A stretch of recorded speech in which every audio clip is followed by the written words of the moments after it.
ইরানের পাল্টা হামলার ঢেউ এবার ছড়িয়ে পড়ছে বিশ্বজুড়ে, যার প্রভাব পড়তে চলেছে ধনী দেশের বিলাসবহুল ডাইনিং টেবিল থেকে শুরু করে নিম্নায়ের মানুষের রান্নাঘর পর্যন্ত। মধ্যপ্রাচ্যের কৌশলগত তেল ও গ্যাস স্থাপনাগুলোকে টার্গেট করে হামলার জেরে থমকে গেছে একাধিক শোধনাগার ও গ্যাস ক্ষেত্রের কার্যক্রম। এর তাৎক্ষণিক প্রভাবে আন্তর্জাতিক বাজারে একদিনই তেলের দাম লাফিয়ে বেড়েছে 13%। RFL gas stove hassle free auto ignition নিশ্চিত করে ঝামেলাহীন রান্না। আরএফএল গ্যাস স্টোভ, নিরাপদ ও ঝামেলাহীন।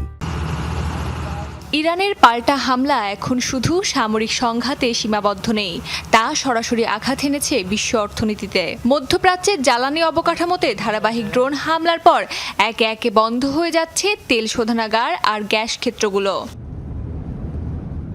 সৌদি আরবে ড্রোন হামলার পর আরামকোর রাশ তানুরা রিফাইনারি বন্ধ ঘোষণা করেছে সরকার। প্রতিদিন 5.5 লাখ ব্যারেল উৎপাদন ক্ষমতার এই স্থাপনাটি দেশটির জ্বালানি সরবরাহের মূল কেন্দ্র।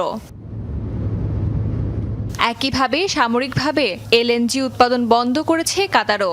রাষ্ট্রীয় প্রতিষ্ঠান কাতার এনার্জির স্থাপনায় হামলার পর নেওয়া হয় এই সিদ্ধান্ত। বিশ্বের মোট এলএনজি সরবরাহের প্রায় 20% আসে কাতার থেকে। উপসাগরীয় দেশটি যুক্তরাষ্ট্রের পর বিশ্বের দ্বিতীয় বৃহত্তম এলএনজি রপ্তানিকারক। তাদের গ্রাহকদের 82%ই এশিয়ার। ফলে এশিয়ার ও ইউরোপের বাজারে জ্বালানি নিয়ে তৈরি হয়েছে অনিশ্চয়তা। ড্রোন হামলা চালানো হয়েছে কুয়েতের আহমাদি তেল শোধনাগারে। এছাড়া মধ্যপ্রাচ্য জুড়ে চতুর্থ দিনের মতো পাল্টাপাল্টি হামলায় ইরাকের কুর্দিস্তানের বেশিরভাগ তেল ক্ষেত্র এবং ইসরায়েলের বেশ কয়েকটি গ্যাস ক্ষেত্রের উৎপাদনও বন্ধ হয়ে গেছে। পরিস্থিতি আরও জটিল করেছে হরমুজ প্রণালী। এই প্রণালী কার্যত বন্ধ হয়ে পড়ায় বৈশ্বিক তেল পরিবহন বড় ধাক্কায় পড়েছে। আন্তর্জাতিক বাজারে একদিনই তেলের দাম বেড়েছে 13%। ব্যারেল প্রতি পৌঁছেছে $82, যা সাম্প্রতিক মাসগুলোর মধ্যে সর্বোচ্চ।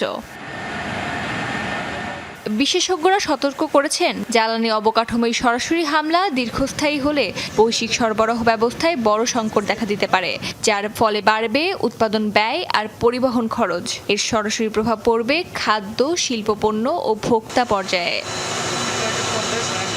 অস্মিতা বিশ্বাস, যমুনা নিউজ।